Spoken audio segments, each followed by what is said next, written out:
In 1873, cholera swept across the Western Territories. Bathhouses collapsed, outhouses leaked, and sawdust covered floors where men spat, then slept. In 1991, archaeologists uncovered a copper tub, 2 embroidered towels, and a perfume vial with no label. The bathhouse name was never recorded. What else was left unwashed? A towel stitched EL, a vial sealed in wax, a page torn. Between 1850 and 1900, settlers reused tubs, brushed with sage or yucca, and perfumed with lavender oil. But many names from guest lists were never found again. When the West was opened, what else was erased in dust? Welcome to history's ledger. The Wild West was not only dust, pistols, and cattle drives. It was bathhouses with copper tubs reused until water turned black, lace towels folded beside them, perfume vials sealed in wax and carried across the desert. It was sawdust floors soaked with spit, outhouses too near wells, beds alive with lice and straw. This is the frontier as contradiction, grit and grace side by side. A world where cowboys scented their hair with cinnamon oil, where women brushed strands 100 strokes by lamplight, where ribbons and silver combs endured even as cholera swept towns from Texas to Dakota. It is a story of hygiene fought in silence, soapweed beaten into foam, whiskey turned into shampoo, lace folded against filth. A story where archaeologists, more than a century later, uncovered a copper tub, embroidered towels, and a perfume vial still sharp with scent, initials stitched but names erased. So let us turn the page together. Let us step into dust and water, spit and perfume, filth and silver. This is the strange battle between cowboys and hygiene, a fight not often written in ledgers, but carried in objects, in silence and in scent. The year was 1873. Cholera followed cattle drives and wagon trains west, slipping into wells and streams. 18 states and territories recorded outbreaks, though many more deaths were left uncounted along unmarked roads. Dust filled every breath. Sarah Raymond Herndon, crossing in the 1860s, wrote that faces turn the color of earth, only eyes and mouths distinct. Bathhouses promised relief, but often delivered sickness.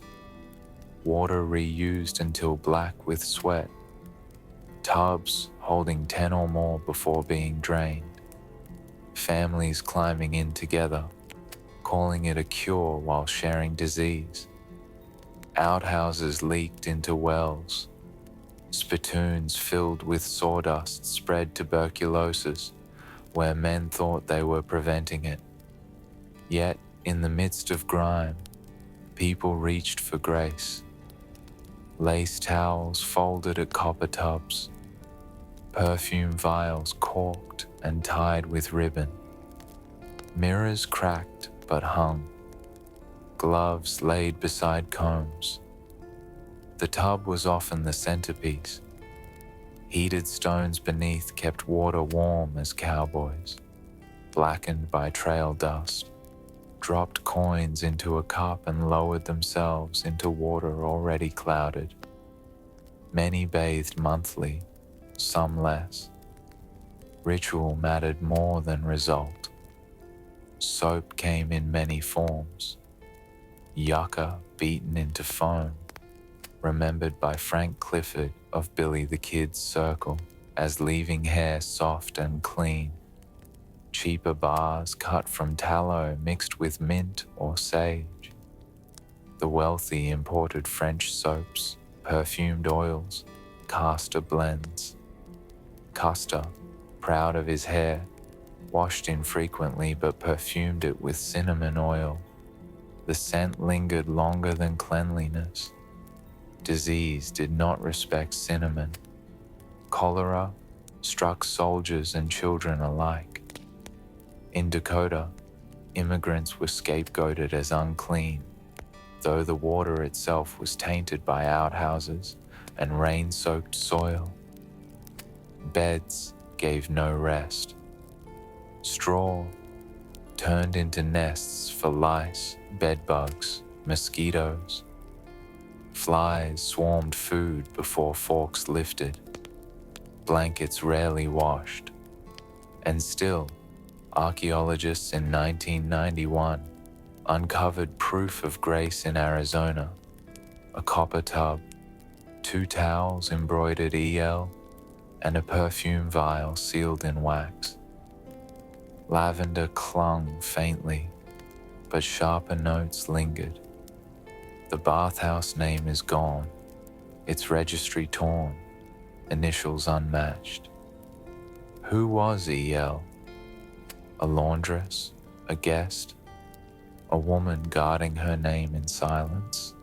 The objects endure where ledgers do not. The West was open, but not clean. In 1873, towns from Missouri to Montana dug outhouses close to homes, convenience masking danger. Waste seeped into groundwater. Wells looked clear, but carried death. The smell warned, but families drank anyway. Inside the outhouse, flies came first. Black widows clung to corners, their webs stark in lamplight. A bite could end you as surely as the water.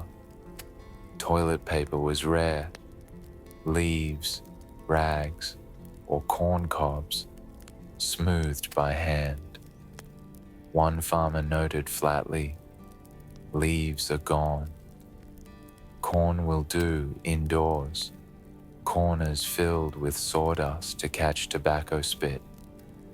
At night, some men lay down on the same floors. Tuberculosis traveled with spit, though no one yet proved it. Cities eventually fined spitting on train platforms, but the habit endured. Beds were no safer. Straw sacks turned alive with lice, bedbugs, seam squirrels. Mosquitoes drifted through windows without screens. Flies moved freely between outhouse and table. Food cooled under wings before spoons lifted. Still, people resisted surrender to filth. Towels embroidered with thread folded at bed edges. Combs with silver handles polished, though hair was heavy with dust. Soap tied in ribbon, saved for Sundays. Women brushed hair by lamplight, oiled and ribboned. Cowboys rinsed with soapweed foam, or whiskey mixed with castor oil, if water allowed. For a few hours, dust lifted. Cholera spread faster than rituals. In Yankton, doctors blamed immigrants as unclean, though sickness came from wells themselves, fouled by privies dug too close. Bathhouses recorded little. In Arizona ruins, archaeologists found a copper tub, 2 towels marked EL, and a perfume vial sealed in wax. Lavender clung faint but sharp, the registry torn. The initials remain. The West lived between spit and silver, sawdust and lace. A copper tub in one room, flies in every other. Water was scarce, often reused until grey. Families bathed in order, father first, then mother, then children in cooling water. A Kansas diary noted simply, "The bath was carried from father to child. The child cried. When water failed, plants stood in. Yucca soapweed roots were beaten to foam. Frank Clifford, who rode with Billy the Kid, recalled it left hair soft, scented like wet summer wind. Cowboys mixed whiskey with castor oil for shampoo, rinsed with rainwater softened by borax. Some curled hair with pencils warmed in fire, trying for civility before town. Women brushed hair 100 strokes by lamplight, oiled with lavender or sage, tied with ribbons. The sound filled cabins, a fragile rhythm of order against dust. Luxury endured in fragments. Lace cloths beneath children on straw, soap bars wrapped in ribbon, perfume vials smuggled west, cracked mirrors in gilt frames, silver-handled combs passed from mother to daughter. Some refinements belonged to the known.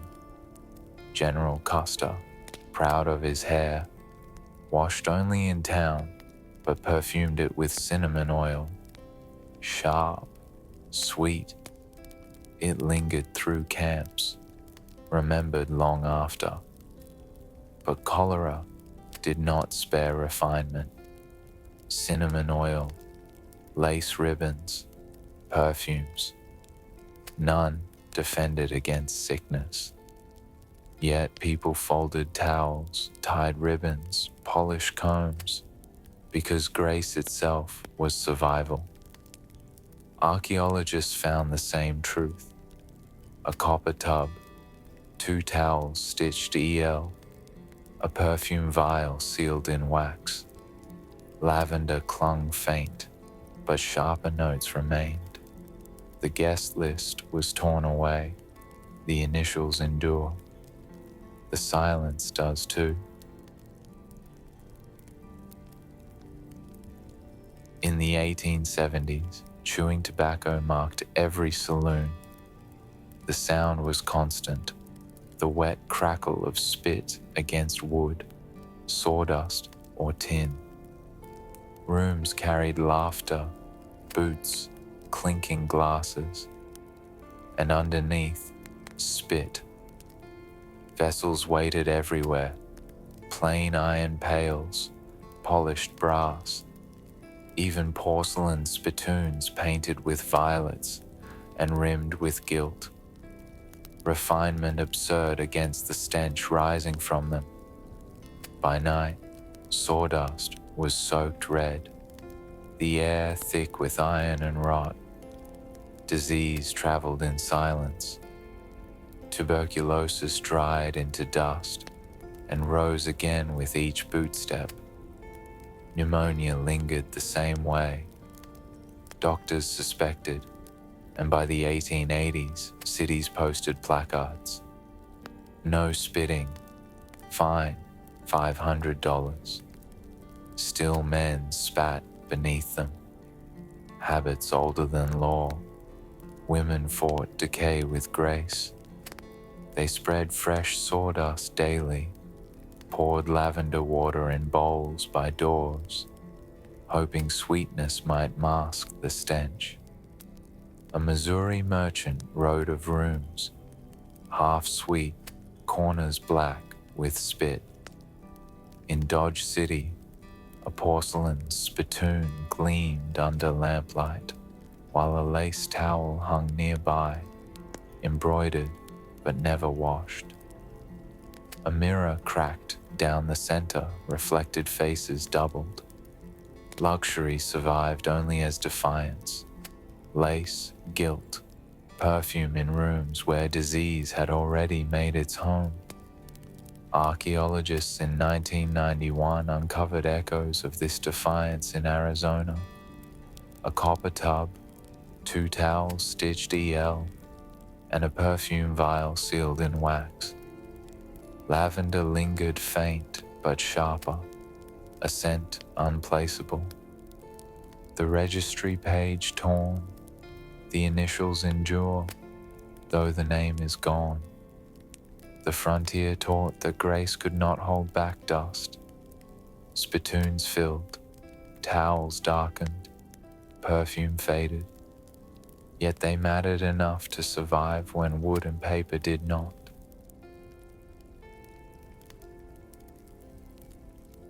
Night in the west carried no peace. Straw-stuffed ticks quickly became alive, lice crawling, bedbugs nesting, seam squirrels racing along cloth seams. A man lay down, felt the crawl, slapped, turned, but the movement never stopped. The smell was heavy, sweat in straw, blankets musty from rain seeping through roofs, bodies unwashed, horses and tobacco clinging to the air. By dawn, everything smelled of dust, leather, and rot. A Nebraska woman in 1875 wrote, "I laid a cloth trimmed with lace beneath my child, so he should not feel the straw." Lace against filth was rebellion. In Montana, a silver-handled comb was found in an abandoned cabin, polished though hair lay matted. In Dodge City, a cracked mirror in gilt frame caught lamplight, reflecting weary faces. Night was never silent, scratching insects, buzzing mosquitoes, children coughing, boots scraping as men turned restlessly. Flies carried disease from outhouse to table to pillow. Meals cooled under wings, yet hunger pushed spoons anyway. Still, refinement persisted. Perfume dabbed at wrists before sleep, ribbons tied in hair, soap wrapped in satin left untouched on shelves.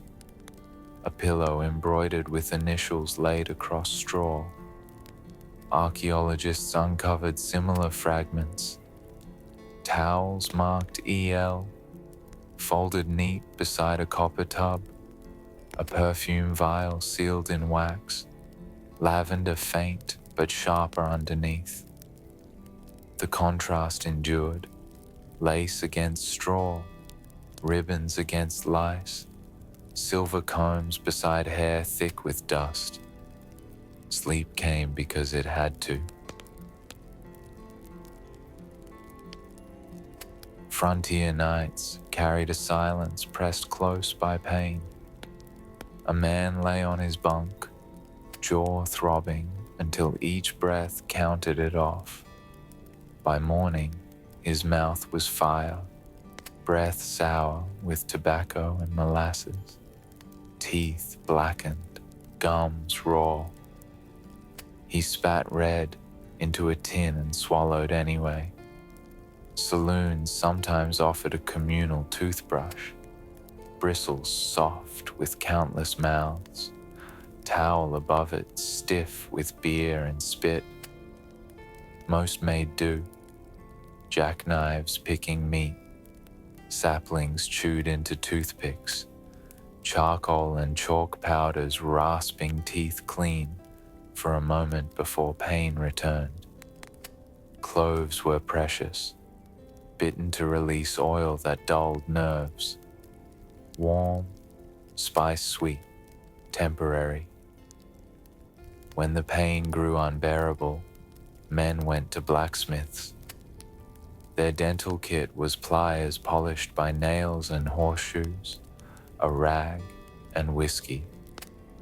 One shot for courage, one for forgetting, a crate for a chair. The pull was brutal and quick, iron on enamel, the dreaded crack. then blood copper salt on the tongue, a rag stuffed under the jaw. Tears fell without shame.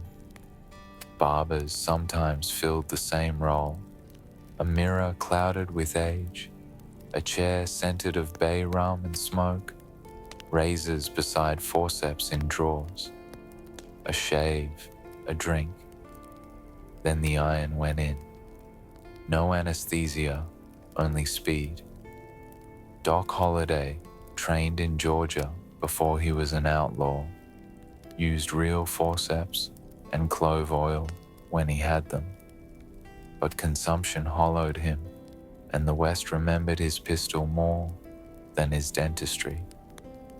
Clove oil came in small, corked vials, wrapped in muslin with lavender sachets. Women carried them as talismans, drops pressed to children's gums or to their own at night. The scent of cloves and lavender mingled in rooms heavy with smoke and sweat. Luxury resisted even here. A prospector kept a silver toothpick engraved with initials. A rancher owned an ivory-handled brush in a velvet roll. Hotels sold mint powders in blue cones. Some boarding houses hid silk floss in trunks. Archaeologists found towels stitched EL, a perfume vial sealed in wax, lavender faint, sharper notes beneath. Perhaps used with clove, perhaps with prayer. The frontier's dental record was sound, scent, and silence. The crack of roots, the hiss of cork from a vial, the taste of spice on blood, and the ragged quiet that followed. The first sound was scissors, quick, precise, louder than the street outside. A chair creaked, boots left dust on the floor.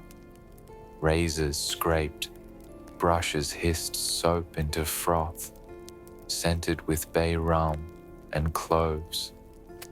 Beneath it lingered sweat, tobacco, whiskey. The mirror softened the truth, its gilt corners framed faces blurred by age and silvering, a kindness in glass. Men studied themselves as if dust could be brushed away with a stroke. The barber's hands moved fast, steady as any surgeon's.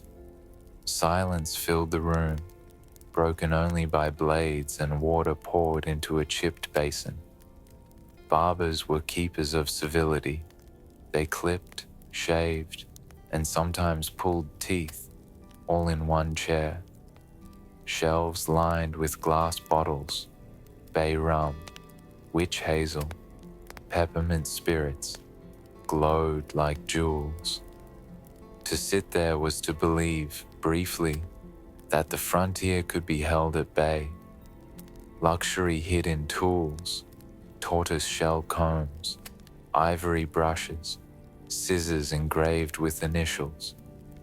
One Santa Fe barber, silver clippers polished daily, kept in a velvet-lined drawer, absurd in a room that smelled of blood and sweat. Bathhouses promised more. A copper tub steamed at the room's center, stones beneath keeping water warm, though already used. Men slid in, ignoring the hair floating. The sourness of soap passed from hand to hand. Some tubs held sage tallow bars. Others boasted French cakes wrapped in embossed paper, perfumed with lavender or mint. A bar cost as much as a meal, but still sold. The experience was theater. Lanterns lit metal rims, steam thickened air. Men leaned against walls half asleep, voices low. No one mistook it for clean, yet they returned, because to emerge pink-skinned, hair combed, was to feel civilized for an hour. Diaries remembered cedar plank rooms heavy with whiskey rinse water, soldiers brushing hair with silver-handled combs left on shelves, initials blurred by time. Bathhouses also carried silence. No records of the women who filled tubs, boiled soap, folded towels.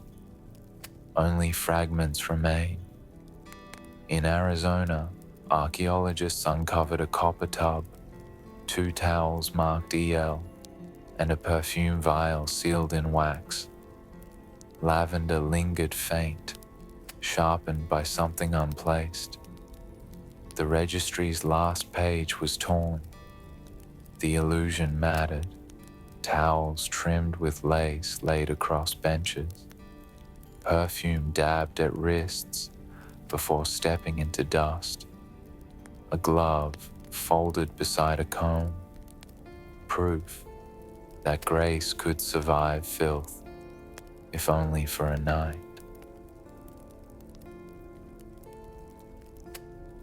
A cup of water looked clear, tasted clean, but cholera hid inside.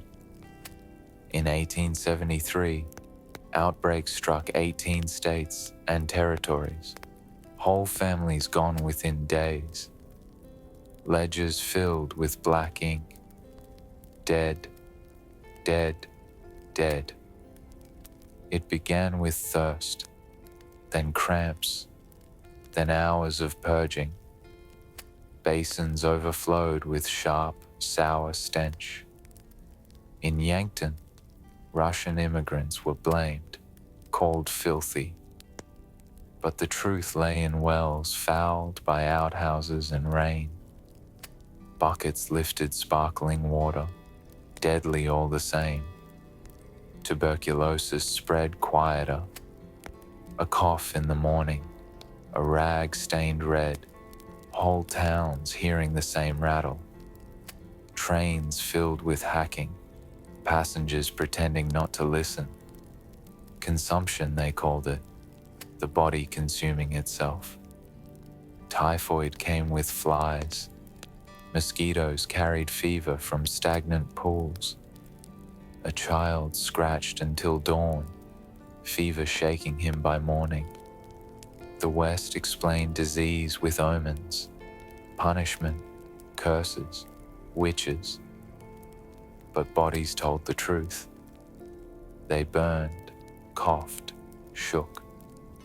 And yet, people turned to small defenses.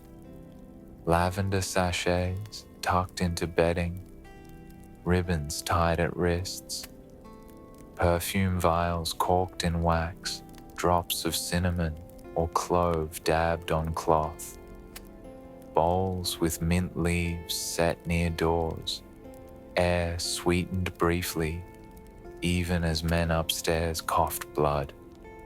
The scents collided, mint, smoke, sweat, iron, perfume layered on sickness.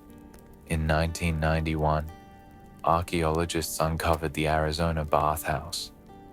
A copper tub survived, 2 towels folded, initials stitched, EL, and a perfume vial sealed in wax. Lavender clung faint, sharper notes beneath. Some guessed camphor, others clove. Perhaps a ward against disease, perhaps simply grace. The registry page was torn away. What survives are the objects: towel, tub, vial. Luxury enduring where flesh and ledgers failed. A cough, a rattle, then silence. On the frontier, walls rarely kept beasts out. Sod houses doubled as barns. Chickens roosted in corners. Calves lowed beside stoves. Horses stamped floors until lanterns rattled. The smell was thick. Manure, sweat, hay. Smoke pressed low in the room.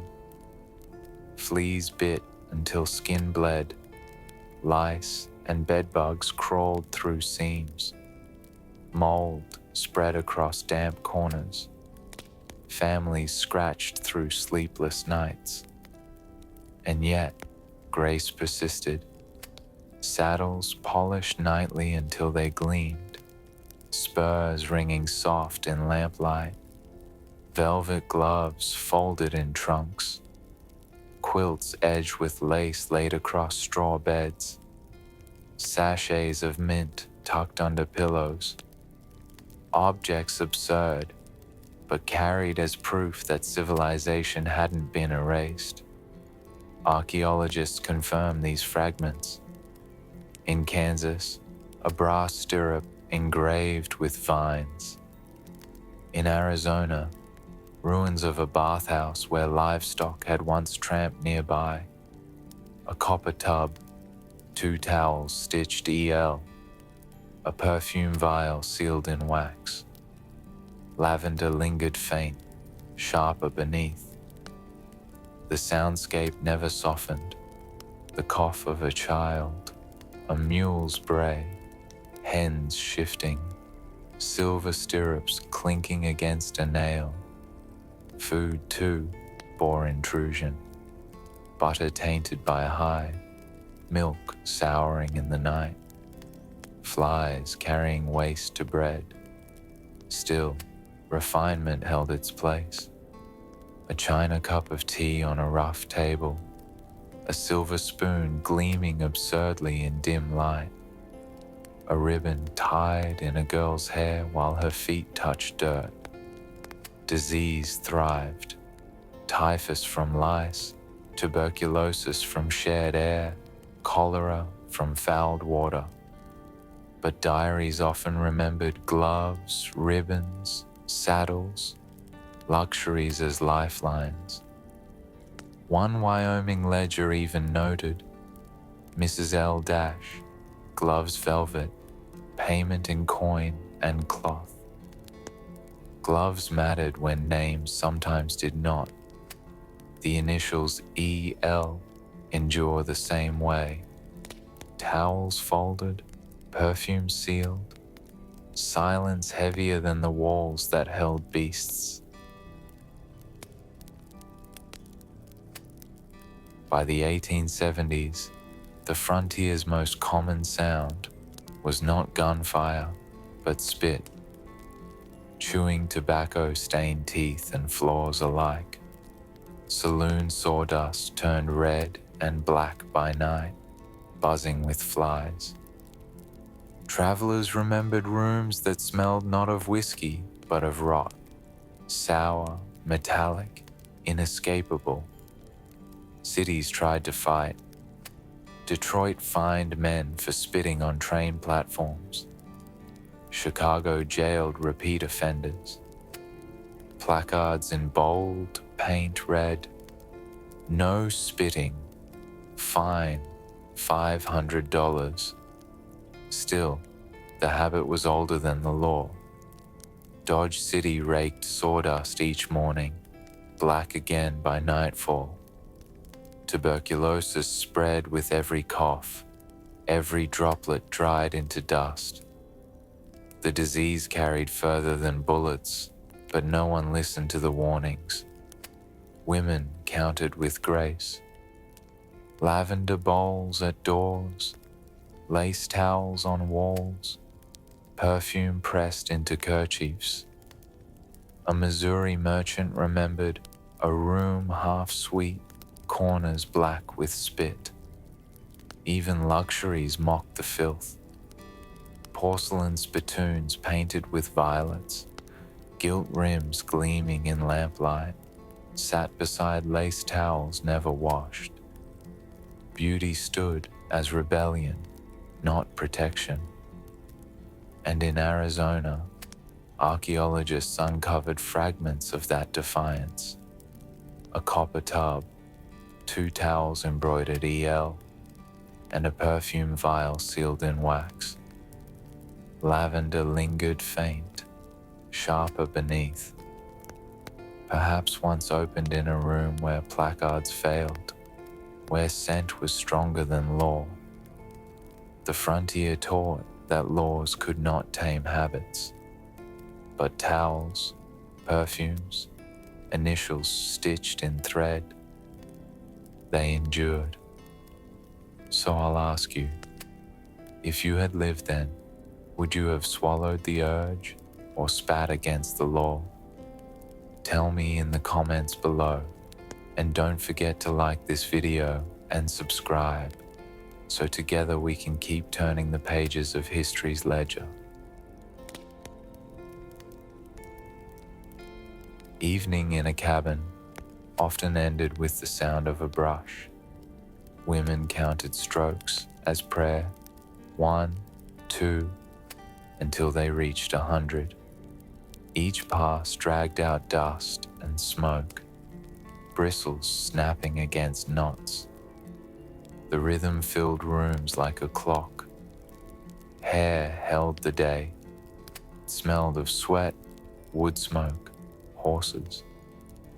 Rainwater softened with borax might rinse it, or soapweed beaten to foam.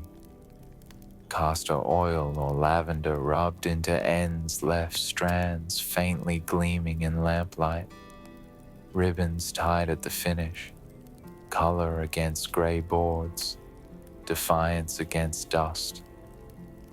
Cloth carried the same weight, lace stitched to collars, lavender sachets tucked into trunks, perfume dabbed at wrists or kerchiefs.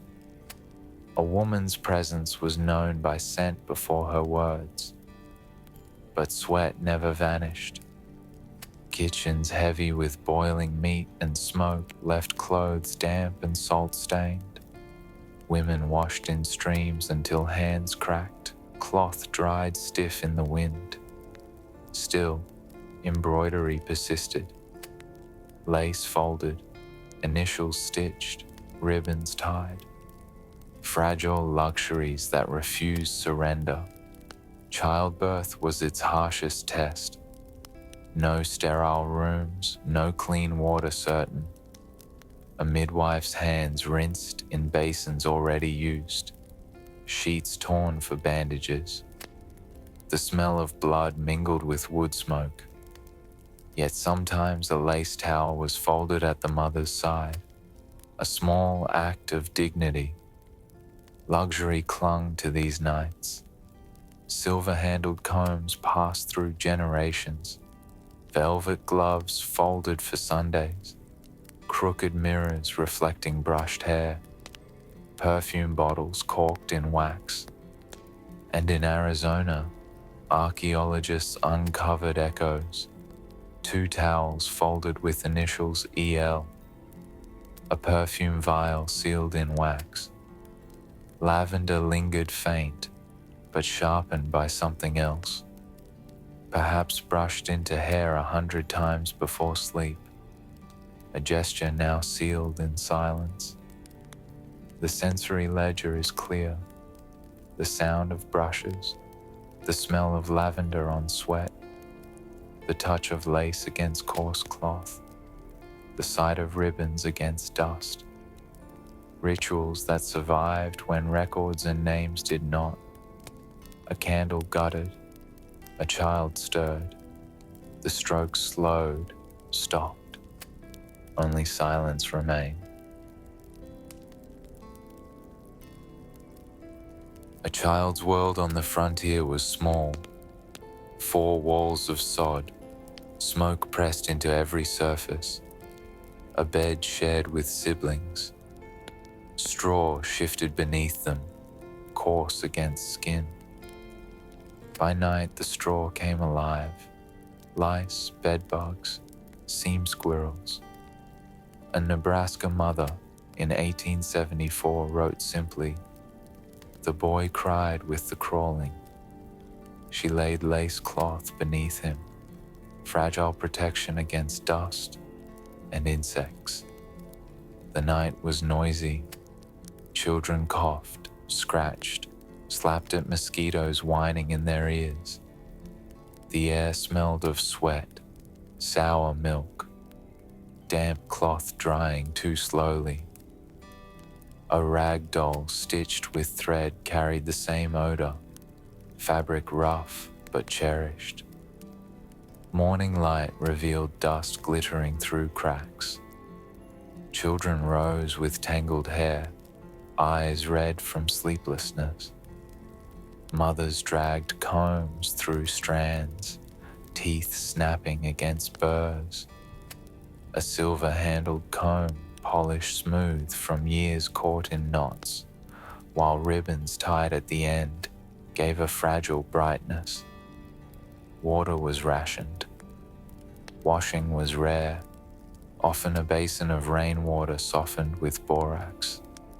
Soapweed boiled to foam scrubbed hair when time allowed. Some mothers dipped cloths in lavender water, wiping cheeks and brows so children smelled briefly sweet before dust reclaimed them. Luxury survived in fragments. Quilts embroidered at the edge with initials, ribbons tied in hair, silver spoons in small hands.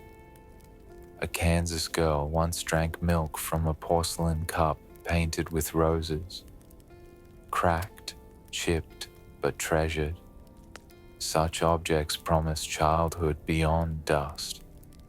Disease stalked close. Cholera claimed infants in hours. Typhoid carried by flies.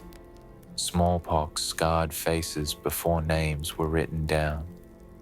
Mothers stitched sachets into pillows, dabbed cinnamon oil on wrists, pressed clove oil against teething gums. Rituals born of desperation, carried with love. Archaeologists later uncovered echoes in Arizona, towels folded, initials stitched,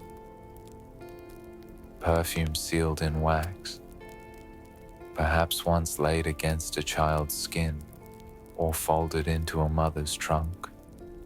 Names gone, initials intact. The sensory world of frontier children remains. The sting of smoke in eyes, the itch of lice, the sour taste of spoiled milk, the faint sweetness of lavender cloth, the weight of quilts stitched by absent hands. At night, coughing returned. Mothers turned Bible pages by lamplight, while dust pressed in through cracks. Grace persisted in small things, and children breathed it in with dust. Meals on the frontier were never quiet. Flies landed first, on bread, on meat, on lips. A stew cooled beneath their wings, each bite touched by waste outside. Still, spoons lifted. Hunger was louder than disgust. The taste was harsh. Salt pork boiled black, coffee grounds reused until bitter enough to burn.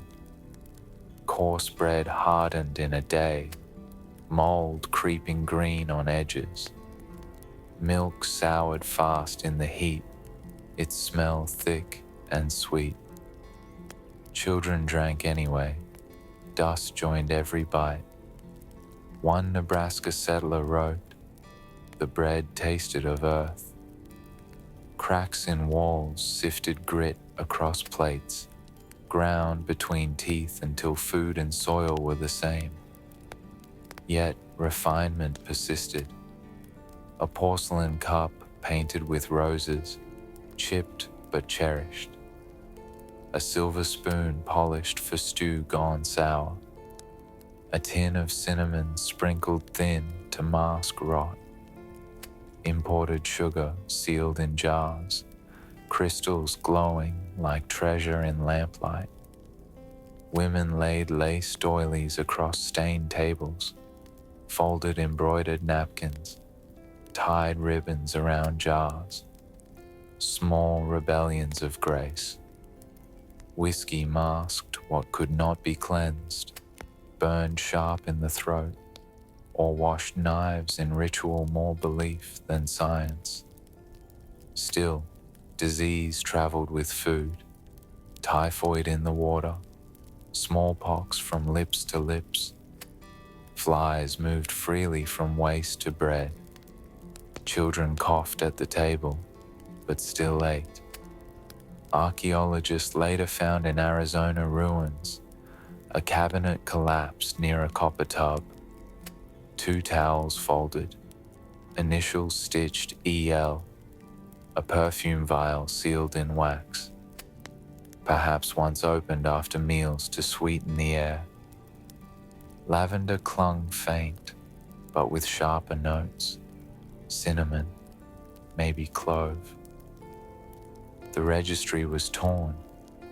The sensory ledger of meals remained, flies buzzing louder than talk, dust in stew, sour milk, whiskies burn, the cool touch of porcelain at the lips, small luxuries that promised civilization even when food did not. Death in the frontier came fast, a cough that lingered, a fever that drained, a child emptied by cholera in the morning, gone by dusk. Families wrote of it in short lines, matter of fact, as though detail would break them. Mary sick, died at 2, buried before night graves were shallow. Soil was hard, rock close beneath the surface. The smell of earth turned sharp when spades struck clay. Sweat dripped, soaked shirts filled the air with salt. Men dug fast, hands blistered, backs bent. The hole was never deep enough. Coyotes prowled the edges. Flies swarmed before the earth closed. The body was washed, if water could be spared, sometimes only the face and hands. A cloth dipped in rainwater, wiped across cheeks, across closed eyes. A final gesture. Clothes were chosen from what remained, a shirt without holes, a dress mended once too often, sometimes lace laid at the throat, a ribbon tied in hair, a handkerchief perfumed and placed at the chest. The smell was thick. Sweat, earth, decay, waiting. But also lavender, cinnamon, camphor rubbed into cloth, dabbed into hair, pressed beneath collars to soften the truth. Perfume vials corked and sealed against the everyday were opened in these moments. Drops poured into linen, into wood. The sweetness rose faintly above the rot. It never lasted long. Luxury found its way into death. Coffins lined with satin, if the family could afford it. Handles of brass polished until they glowed. Silver crucifixes pressed into hands. Lace veils drawn across faces. Embroidered quilts wrapped around children. In San Antonio, records describe a coffin carried on a hearse lined with ostrich feathers, black plumes nodding as the wheels creaked over dust.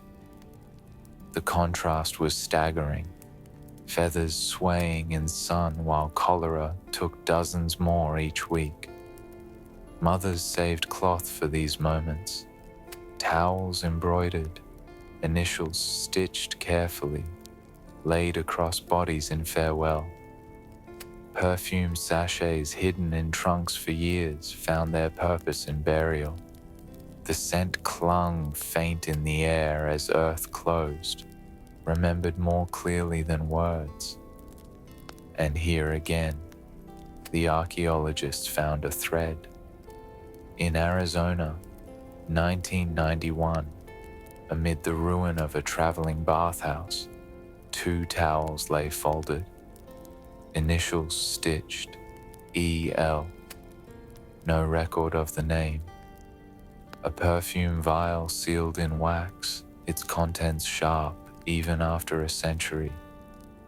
Perhaps it had been meant for burial, a drop on a shroud, a final mercy against smell. Perhaps the towels had touched a child, a mother, someone whose page in the ledger was torn away.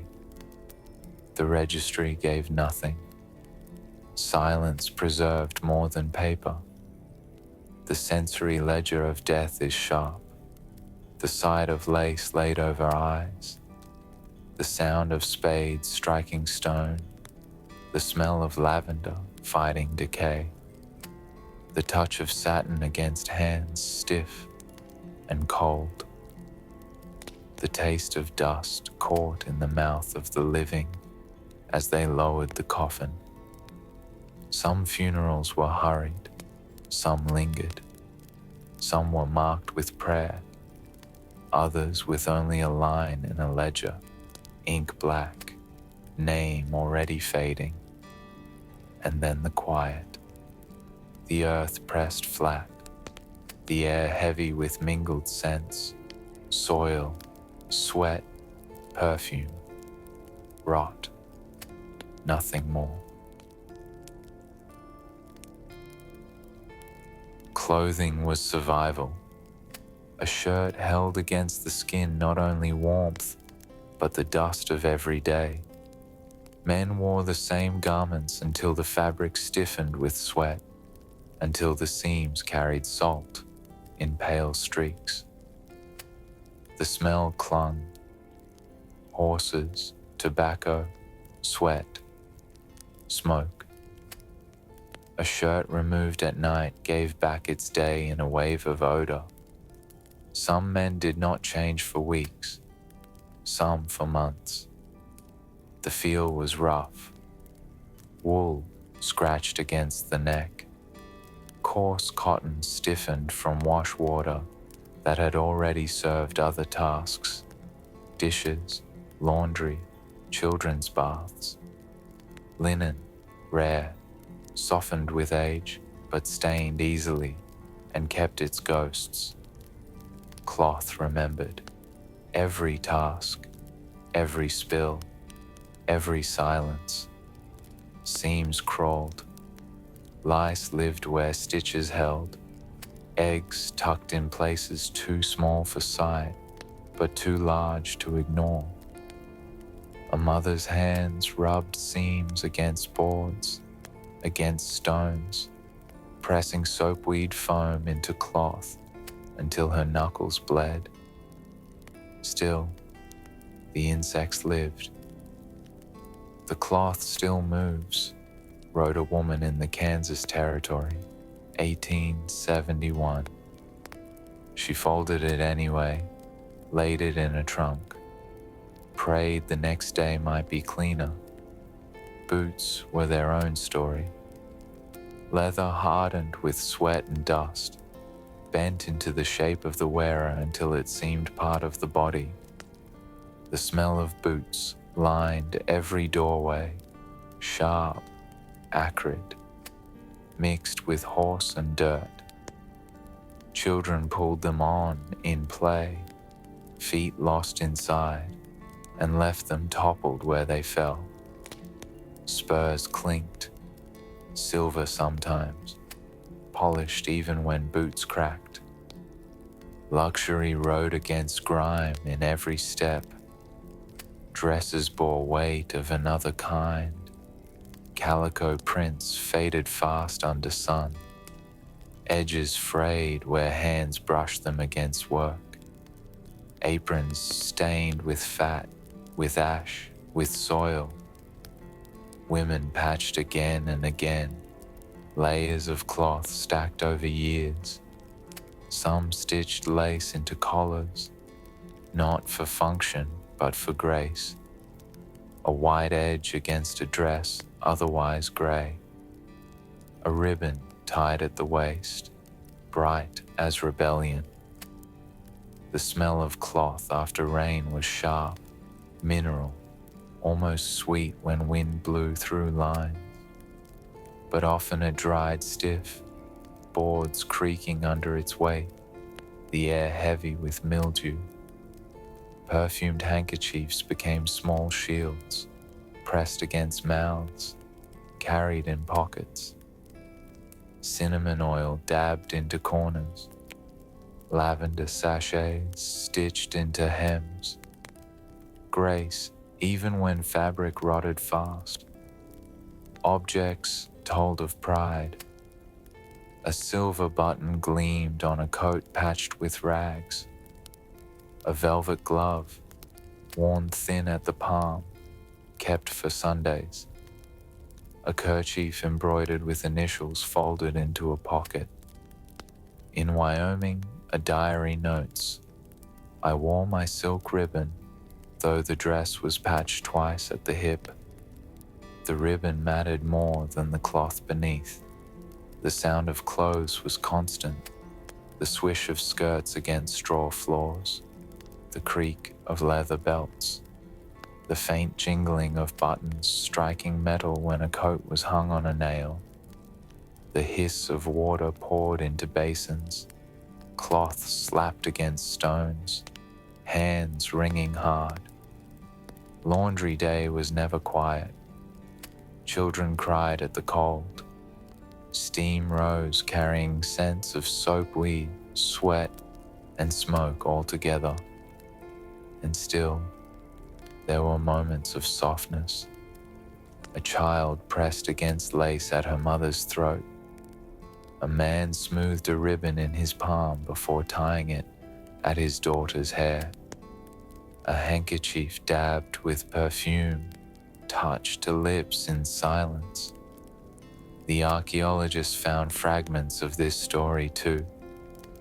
In the Arizona bathhouse, boards collapsed, but cloth survived.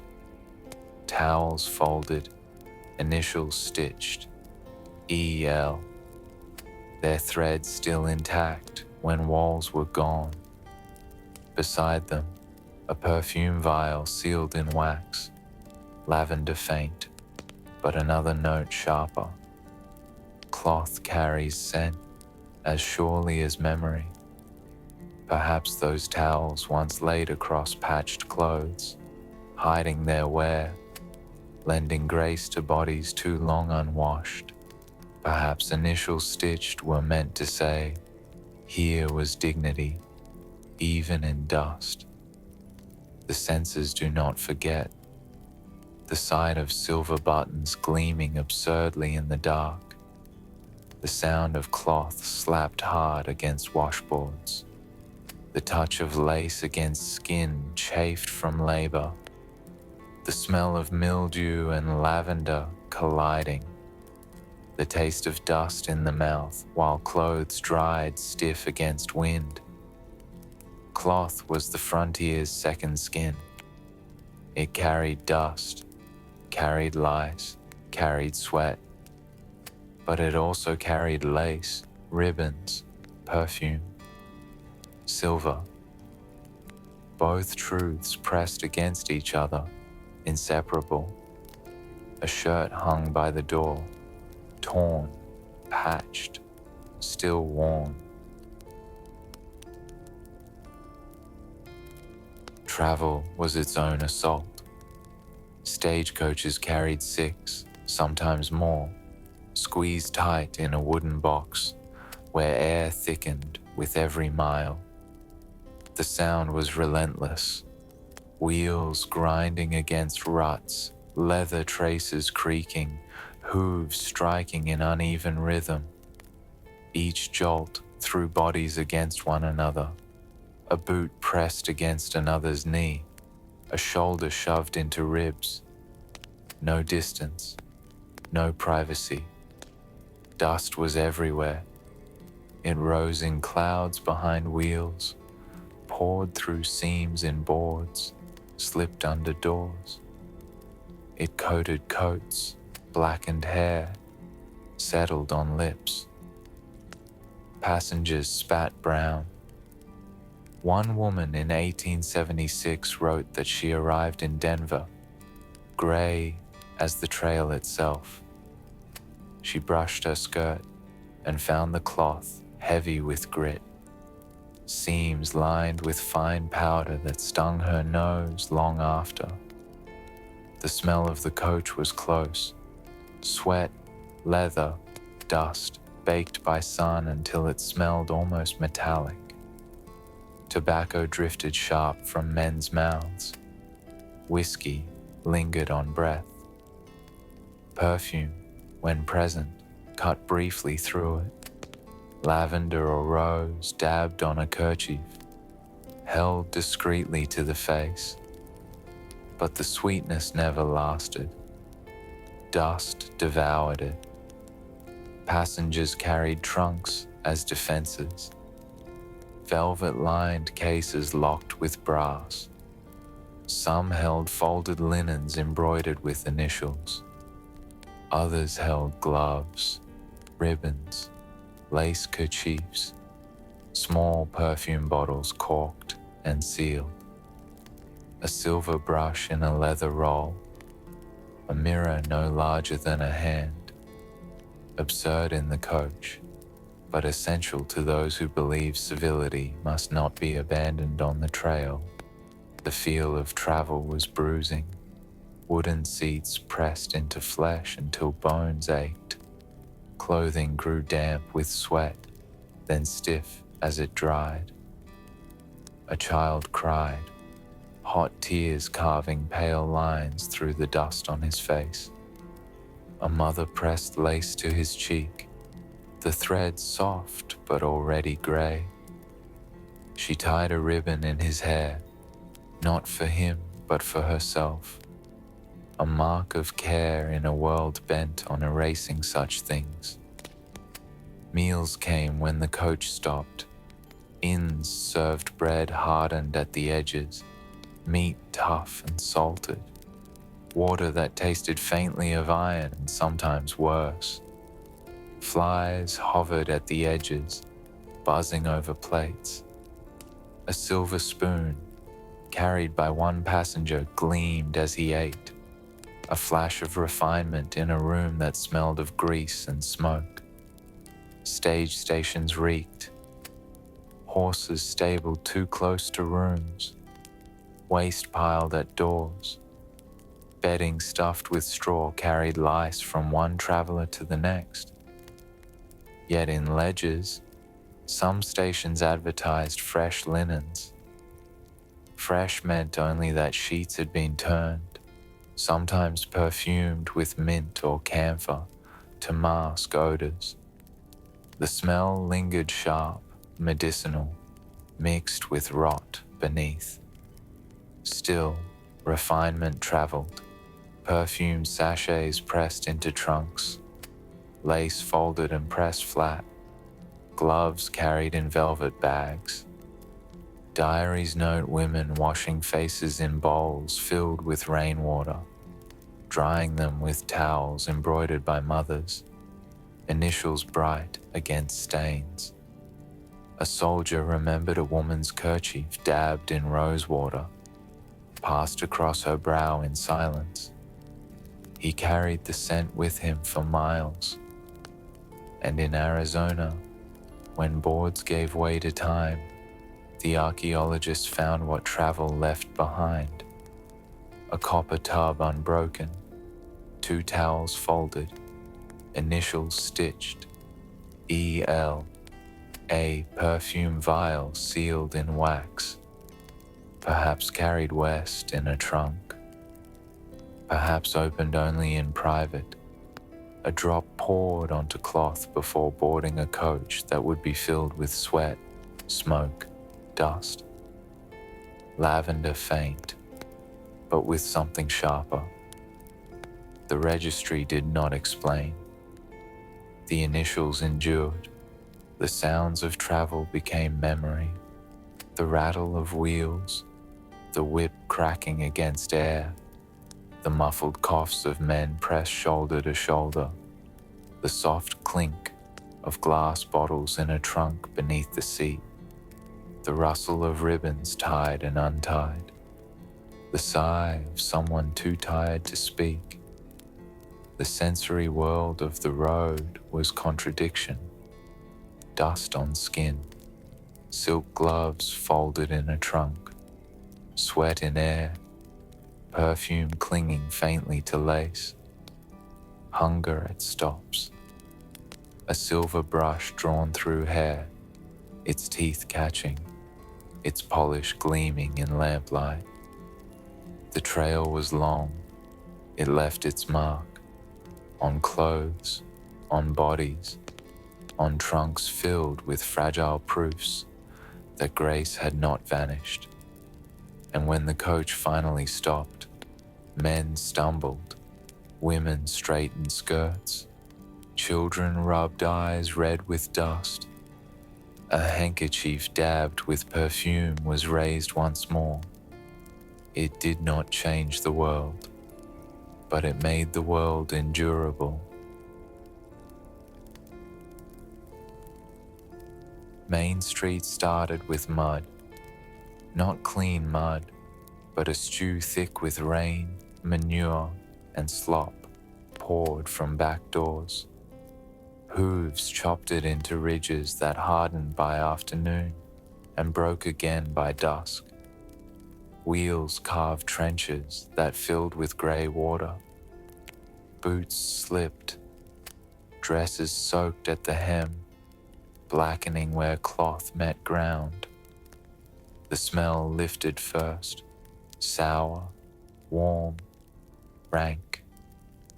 It climbed up boardwalk posts and lived there all day. Gutters were shallow. Some were only ditches cut along the planks, meant to carry off what the street would not keep. They carried little. Blood from the butcher, ash from stoves, swill, peelings, bones. Children learned to step wide without being told. Dogs nosed greasy paper. A pig wandered once, nudging a heap until flies rose like smoke. The sound was never only traffic. Leather creaked, chains rang, water slapped as carts rolled through ruts. Now and then, a shovel scraped where a man tried to clear his own patch of street, cursing softly as the mud slid back. A sign swung overhead, groaning on rusty hooks. Somewhere a hammer kept time on a nail that would not hold. By late 1870s, town boards began nailing up new rules. Tombstone posted notices on sweeping sidewalks, on moving privies back from alleys. Virginia City warned against throwing carcasses in the street after the fire rebuilt its blocks. Dodge City threatened fines for offal left at gutters, broad words in black paint. The wind read them more often than men did. Step inside a doorway. Everything changed. Chandeliers threw light like water across ceilings. Cut glass trembled with draught. Mirrors gilt at the corners repeated the room twice, 3 times, until the walls looked farther away than they were. Velvet curtains framed windows where dust pressed pale and steady. Tables were scrubbed smooth and set with porcelain plates that had traveled oceans to be chipped here, now. A pianist in a corner tentatively pulled a waltz from an instrument dragged across miles. The tune glowed, brief, fragile, and then drowned under talk and glasses. Smell changed too. Bay rum, lamp oil, cigar smoke curling in ribbons toward tin ceilings punched with patterns. Something sweet on a woman's wrist. Rose, maybe violet, slipping past the reek from outside and holding its ground for a moment. Just a moment. A man wiped his boots on a mat at the door and watched the mud refuse to let go. He stamped. It stayed. He shrugged and stepped into the light, as if the room itself might clean him. A glass shone in his hand, the liquor bit. The bite promised purity. Lie or not, he drank. Looked down again. The floor was only wood, but polished until it held shadows. A spittoon stood beside the bar, porcelain, painted with violets, a gilt line along the rim. Satirical beauty for what it caught. Sawdust darkened around it by midnight. Perfumed air had to fight harder then. Velvet, brass, smoke. Upstairs, a hallway fell quiet, where the roar below turned to a hum. Doorways held other luxuries. A chair with a red cushion pressed flat by years. A washstand with a cracked basin and pitcher, whose handle wore a thumb-shaped shine. A towel embroidered and folded once, twice. The stitch neat, the cloth clean enough to hope. A silver-backed brush lay where someone had left it, teeth catching a little on the runner when the building shook with music. Down the rear stairs, past barrels and brooms, the alley gave back the truth. A slat fence, a privy door askew, a heap of refuse raked half-heartedly to the side. Open gutters wound past splintered crates and beer kegs. The air thinned and thickened by turns, yeast from yesterday's dough, hot iron from a smith's forge, the animal note that clung everywhere a horse stood still too long. A girl in a faded dress stepped from shadow to pump a handle. The water came slow, brown at first, then clear, then not clear at all if you knew what it carried. Inside again, the piano found its tune. Bright, impossible. The town tried to harden its edges. Boards along the walk kept ankles off the worst of the mud. Lanterns set at corners made islands of light and shadow. A boy ran along one plank to the next, risking gaps where a foot might break through. He wore a ribbon at the sleeve his mother had stitched in a brief hour that smelled of soap and mint. By night, the ribbon was grey. Luxury did not surrender. Gilt mirrors, velvet curtains, cut glass, lace cuffs on a gambler who knew better than to touch his sleeve to any post outside. A woman's glove re-sewn at the thumb with silk thread that shone when candlelight found it. Porcelain cups behind the bar, lip lines worn faint into their glaze. Silver spoons tucked soundlessly into sugar. In Deadwood, a visitor wrote that the street had the consistency of glue. It held the boot longer than a gentleman could be troubled to wait, he said, but inside, crystal laughed on shelves. In Virginia City, after the fire, chandeliers multiplied as if light itself were a law. In Tombstone, a curtain of heavy velvet shuddered in a dusty breeze and looked, for a second, like water. At the far end of one block, past the painted placards and the grin of a toothless poster promising patent cures, a bathhouse once stood. The archaeologists found what remained a century later, a copper tub that had outlasted wood and paper. 2 towels folded still, initials stitched by hands that knew nothing of floods or fire. E.L., a perfume vial sealed in wax, lay where a shelf might have been. When the seal cracked, a breath rose. Lavender, yes, but sharpened by something else, a note that would not name itself. Perhaps it had been dabbed on wrists before crossing the threshold from alley to Gilt. Perhaps it had been unleashed into a room where mud dried on boots while mirrors pretended it did not exist. Street to salon, alley to chandelier, gutter to lace.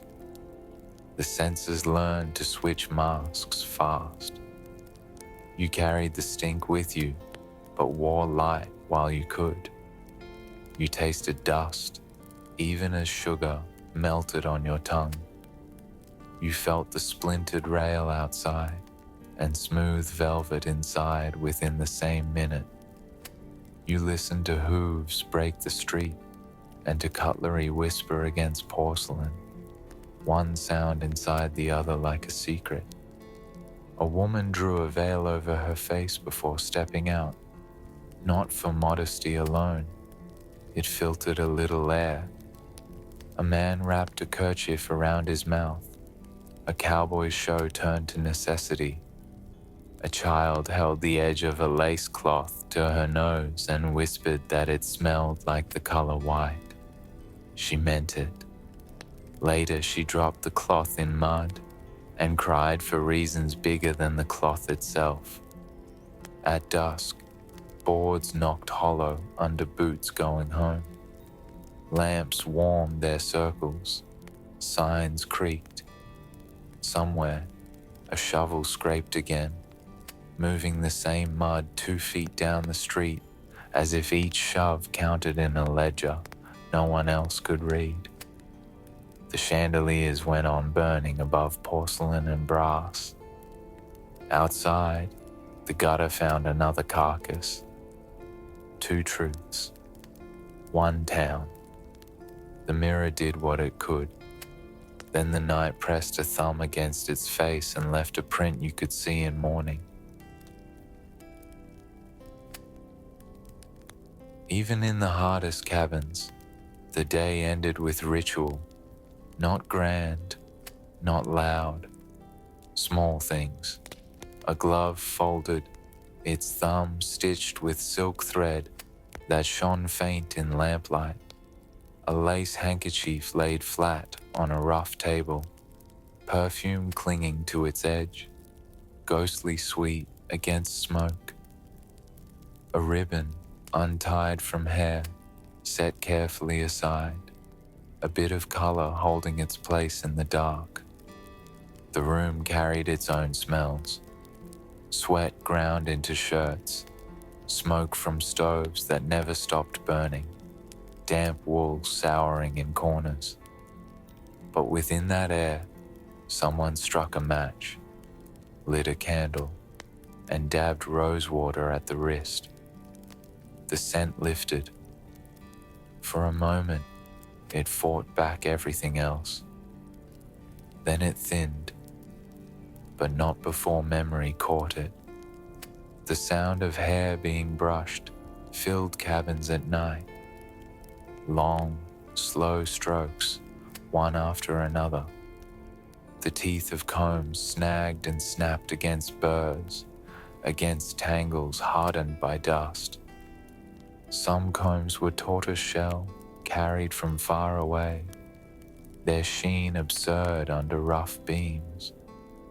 Others were silver-backed, polished until they gleamed, engraved with initials of families already forgotten.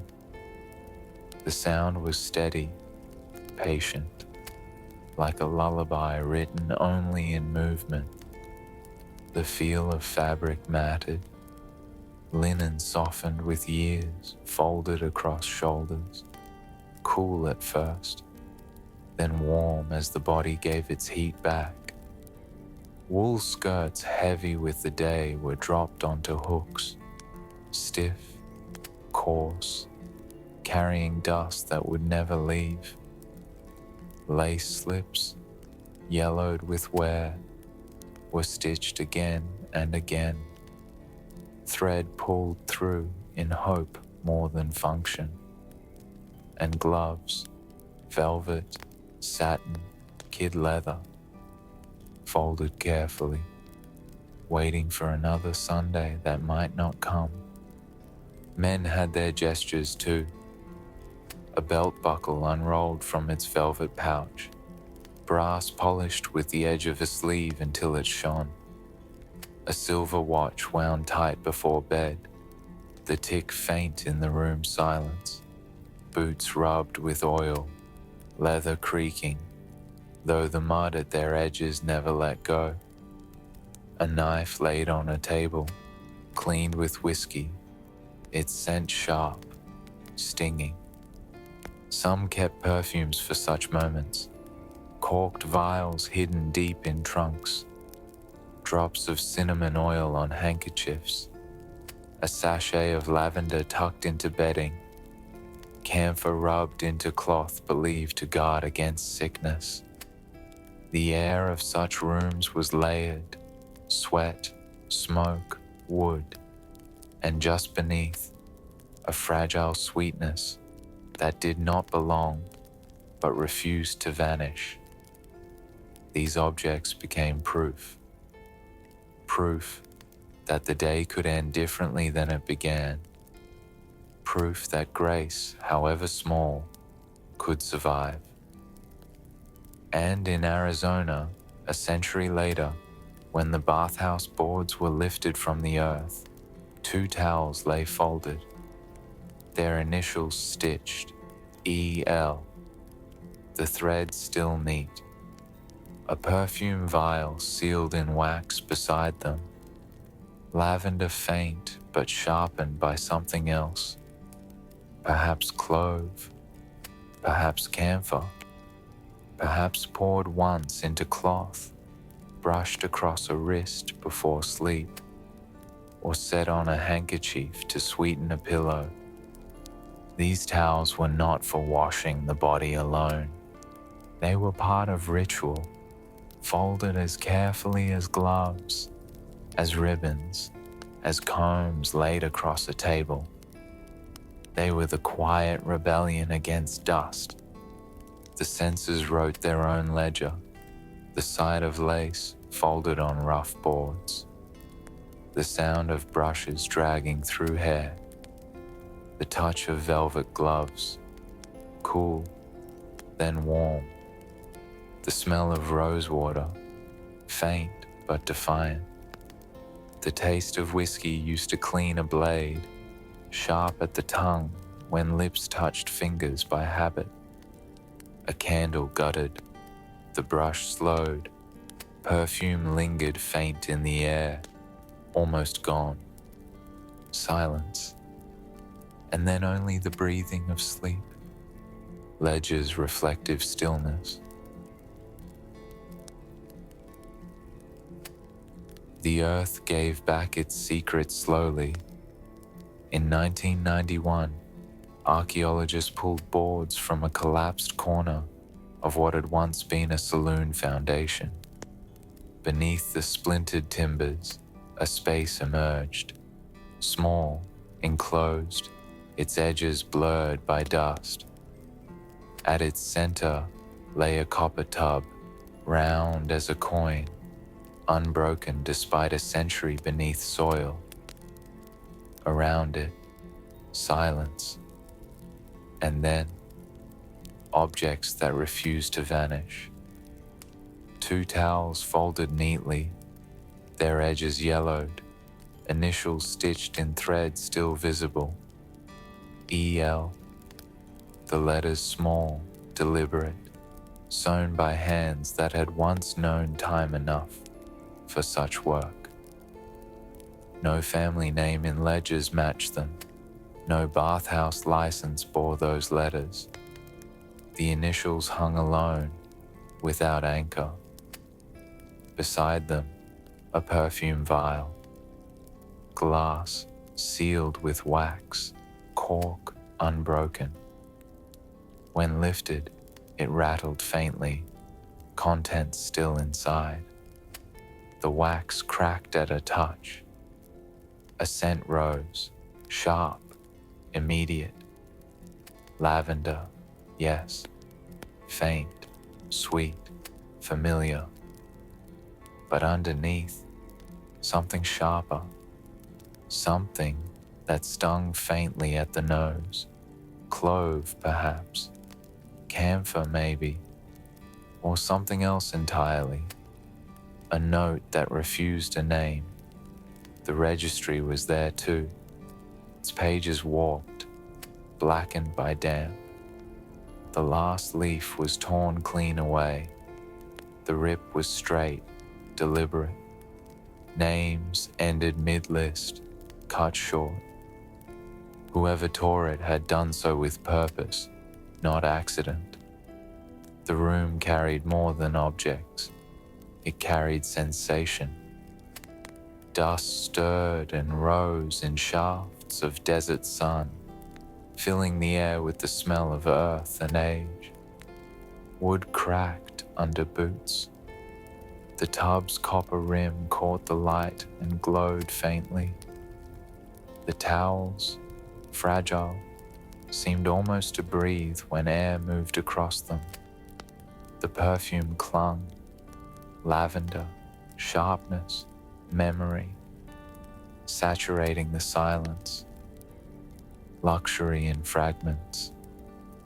A copper tub meant for bodies that hoped for clean. Towels embroidered when thread was precious. Perfume sealed as though someone believed scent could outlast decay. These things told a story of grace carried into filth, of care folded into corners where disease thrived. Who was E.L.? A laundress who stitched her initials to guard what was hers. A guest who left no name but folded towels carefully when finished. A woman who carried perfume across the West, pouring a drop into water, brushing hair smooth, refusing to surrender grace to dust. Or someone else, erased entirely, her page torn, her name vanished, her memory sealed only in scent. The archaeologist catalogued photographs, notes, plastic bags, climate-controlled boxes. But objects tell what paper cannot. The towel still folded, the vial still sealed, the copper tub still standing. They whisper more than reports ever will. And so the bathhouse lives again, not in records, but in fragments, in initials without name, in scent without label, in pages torn, a silence heavier than words. The frontier left more absences than answers. Wells drained, houses collapsed, names erased. The ledger that should have told the story of a bathhouse in Arizona tore away its last page. What remained was not a record, but fragments. A copper tub, its rim glowing still. 2 towels folded with initials stitched neat. E.L. A perfume vial sealed against time, its wax unbroken, its scent alive after a century. Lavender faint, yes, but sharpened by something else. Something that refuses to fade. Luxury was always out of place in dust. Lace collars on patched dresses. Silver spoons dipped into stew blackened by flies.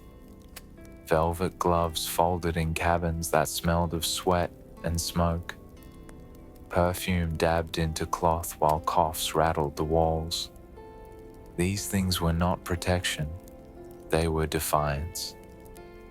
Small acts of grace against a world that did not care. Perhaps E.L. was a laundress who stitched her towels to keep them from being stolen.